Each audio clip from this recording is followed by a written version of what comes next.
देखिए, वंदे मातरम की बात हो या मनुस्मृति का रेफरेंस हो, कांग्रेस का सनातन विरोधी चेहरा देश के सामने आ चुका है। जहां पे भी कांग्रेस को मौका मिलता है, सनातन का अपमान करते हैं।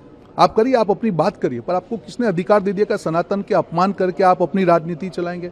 वंदे मातरम को भी दो टुकड़े कर दिए। जो वंदे मातरम 37 साल तक कांग्रेस के अधिवेशनों में गाया जाता था, पूरा गाया जाता था, वो तुष्टीकरण की बलि चढ़ गया। क्यों? क्या देश की जनता आपको नहीं पूछेगी? और वही वंदे मातरम को अपना सम्मान वापस दिलाने का काम भाजपा ने किया है। आपको उस पर भी आपत्ति है? मनुस्मृति के ऊपर आप एग्जाम्पल दे रहे हैं। आप दीजिए, क्या आपकी हिम्मत है ट्रिपल तलाक के लिए बोलने की? नहीं है, क्योंकि आपको मालूम है कि तुष्टीकरण की राजनीति के चलते आप नहीं बोल पाएंगे।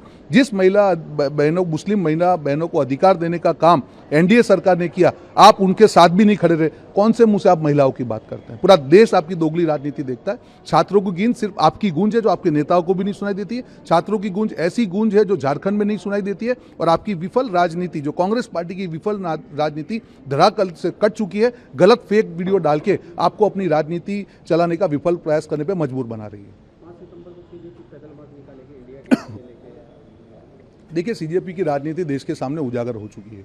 ये वही सीजेपी है, जब झारखंड में कुछ होता है तो चुप हो जाती है, कर्नाटक में नहीं जा पाती है, तेलंगाना में नहीं जा पाती है, पंजाब में नहीं जा पाती है। जब झारखंड में उनको सवाल पूछा जाता है तो बोलते हैं कि नहीं, हम तो रेजिग्नेशन नहीं मांग रहे, हम तो जवाबदेही तय करेंगे। तो छात्रों की आवाज़ नहीं बन सकते। आपकी असलियत देश के सामने आ गई है। छात्रों की आवाज़ एनडीए सरकार ने सुनी है। देश का पहला anti paper leak bill pass किया है, छात्रों की सारी डिमांड मांगी है। और आगे भी जो सुधार हो रहे हैं कि किस प्रकार से पेपर लीक ना हो, किस प्रकार से एक ढांचाकीय सुधार हो, नई एजुकेशन पॉलिसी की बात हो, हर मुद्दे पे देश के युवाओं के लिए जो इस सरकार ने किया है, युवा भी इस चीज़ को जानते हैं। जो लोग भी भड़काने का काम कर रहे हैं, अब उनकी राजनीतिक दाल गलने वाली नहीं है। देखिए, मुझे वो लेटर के बारे में तो नहीं मालूम, पर इतना मैं मानूंगा कि उनकी गूंज है उनके नेताओं तक भी नहीं पहुंचती, क्योंकि वो नेता भी जानते हैं, धरातल से जुड़े हुए हैं सीएम, कि वो गूंज का असर है कि नहीं है। आप 2-4 वीडियो बना के डाल देंगे, उससे गूंज का असर नहीं होता है। अगर गूंज का असर आपको करवाना था तो आप झारखंड जाके बैठते, वहाँ के सीएम से बात करते, वहाँ के छात्रों को न्याय दिलवाते। जिस प्रकार से उन छात्रों पे लाठी बांधी गई, जिस प्रकार से बारिश में उनको तड़पता छोड़ दिया गया, जिस प्रकार से उनके ऊपर अत्याचार किया गया, और दूसरी बार आप जाके बड़ी बड़ी बात करेंगे और शो करेंगे, तो क्या देश की जनता आपको स्वीकार करेगी? नहीं करेगी। आपके नेता ही आपकी बात को, कांग्रेस की हाईकमांड की बात को स्वीकार नहीं करते हैं, तो देश की जनता क्यों करेगी? प्रधानमंत्री जी ने एक वीडियो डाला है सोशल मीडिया पे, यूपीआई के 10 साल हो गए। देखिए, बहुत बड़ी उपलब्धि है। अगर 10 साल पहले आप चिदम्बरम जी का आज भी बयान याद कीजिए संसद में, उन्होंने कहा था कि ठेला वाला ये यूज़ करेगा।